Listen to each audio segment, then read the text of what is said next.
സ്വന്തമായി വീട് വെക്കാൻ ആഗ്രഹിക്കുന്നവർക്ക് കൈത്താങ്ങാവുകയാണ് പ്രധാനമന്ത്രി ആവാസ് യോജന. ഭവന വായ്പ എടുക്കുന്നവർക്ക് സബ്സിഡി നൽകിയാണ് സർക്കാർ സഹായം ഒരുക്കുന്നത്. ഭവന വായ്പയുടെ ഭാരം കുറയ്ക്കുക എന്ന ലക്ഷ്യത്തോടെയാണ് സർക്കാർ പദ്ധതി നടപ്പാക്കുന്നത്. സ്വന്തമായൊരു വീട് വയ്ക്കുന്നത് ഇന്നത്ര നിസ്സാര കാര്യമല്ല. ഭൂമിക്കും നിർമ്മാണ ചെലവിനുമായി ലക്ഷങ്ങളും കോടികളും വരെ ചെലവഴിക്കേണ്ടി വരും. ഈ സാഹചര്യത്തിൽ സ്വന്തമായി വീട് വയ്ക്കാൻ ആഗ്രഹിക്കുന്നവർക്ക് കൈത്താങ്ങാവുകയാണ് പ്രധാനമന്ത്രി ആവാസ് യോജന. ഭവന വായ്പ എടുക്കുന്നവർക്ക് സബ്സിഡി നൽകിയാണ് കേന്ദ്ര സർക്കാർ സഹായമൊരുക്കുന്നത്. ഭവന വായ്പയുടെ ഭാരം കുറയ്ക്കുക എന്നതാണ് കേന്ദ്ര സർക്കാർ ഈ പദ്ധതിയിലൂടെ ലക്ഷ്യം വെക്കുന്നത്. പലിശയ്ക്ക് സബ്സിഡി നൽകുന്നതാണ് ഈ പദ്ധതി. എന്നാൽ ഭവന വായ്പയ്ക്ക് അപേക്ഷിക്കുന്ന എല്ലാവർക്കും ആനുകൂല്യം ലഭിക്കില്ല. അതിനായി കുടുംബത്തിന്റെ വാർഷിക വരുമാനം, വീടിന്റെ ഉടമസ്ഥാവകാശം, കുടുംബത്തിന്റെ മറ്റു വിവരങ്ങൾ എന്നിവ പരിശോധിക്കും. ഗുണഭോക്താവിന് ഒരിക്കലും ഈ പദ്ധതി വഴി സബ്സിഡി പണമായി ലഭിക്കുകയില്ല.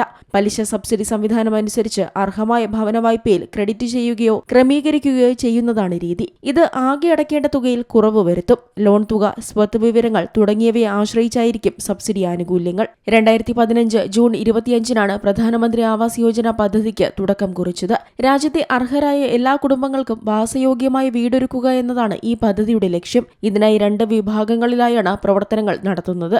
നഗരപ്രദേശങ്ങളിൽ താമസിക്കുന്നവർക്കുള്ള പദ്ധതിക്ക് PM ആവാസ് യോജന അർബൻ എന്നാണ് പേര് നൽകിയിട്ടുള്ളത്.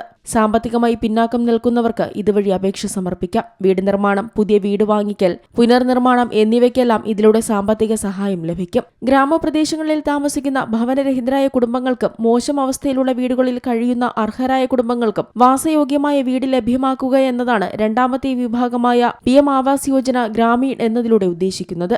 ഇതിലൂടെ ആനുകൂല്യങ്ങൾ ലഭിക്കണമെങ്കിൽ വരുമാന മാനദണ്ഡങ്ങൾ മാത്രം പാലിച്ചാൽ പോരാ. പകരം പദ്ധതിയുടെ ബാധകമായ എല്ലാ വ്യവസ്ഥകളും അപേക്ഷകർ പാലിച്ചിരിക്കണം. അപേക്ഷകന് രാജ്യത്ത് എവിടെയും വീടോ അല്ലെങ്കിൽ താമസയോഗ്യമായ വാസസ്ഥലമോ ഉണ്ടായിരിക്കരുത്. വീടില്ലാത്ത കുടുംബങ്ങൾക്ക് പദ്ധതിയിൽ പ്രത്യേക പരിഗണന ലഭിക്കും. കുടുംബത്തിന്റെ വരുമാനം, കുടുംബത്തിന് വാസയോഗ്യമായ വീടുണ്ടോ, താമസിക്കുന്ന പ്രദേശം നഗരമാണോ ഗ്രാമമാണോ, അർഹത മാനദണ്ഡങ്ങളിൽ ഉൾപ്പെടുമോ, കുടുംബത്തിന്റെ സാമൂഹികവും സാമ്പത്തികവുമായ സാഹചര്യങ്ങൾ തുടങ്ങിയവ വിലയിരുത്തിയ ശേഷമാണ് സബ്സിഡി നൽകുന്നത്.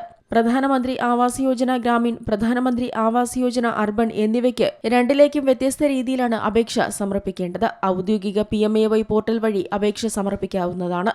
ആധാർ കാർഡ്, ബാങ്ക് അക്കൗണ്ട് വിവരങ്ങൾ, വരുമാനവുമായി ബന്ധപ്പെട്ട രേഖകൾ, വിലാസം തെളിയിക്കുന്ന രേഖ, മൊബൈൽ നമ്പർ, ഭൂമിയുമായി ബന്ധപ്പെട്ട രേഖകൾ എന്നിവയാണ് പദ്ധതിക്ക് അപേക്ഷിക്കുന്നതിന് ആവശ്യമായ രേഖകൾ. National desk, Zee Malayalam news.